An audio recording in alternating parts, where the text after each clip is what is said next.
Bunların ağlamağı da bunları narahat edib ha. Necə Həzrəti Zəhranın ağlamağı narahat edirdi Mədinə əhlini. Rüqəyyanın ağlamağı Yezdi narahat edib.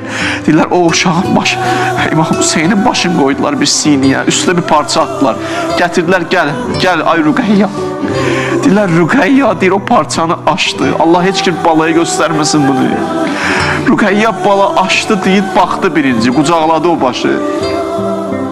Baxdı, hey baxdı, biz nəyə baxır daha çox? O qurumuş dodaqlarına baxırdı İmam Hüseyin, o ətşan dodaqlarına. Orada 3 dənə cümlə deymək üçün sizə deyirəm.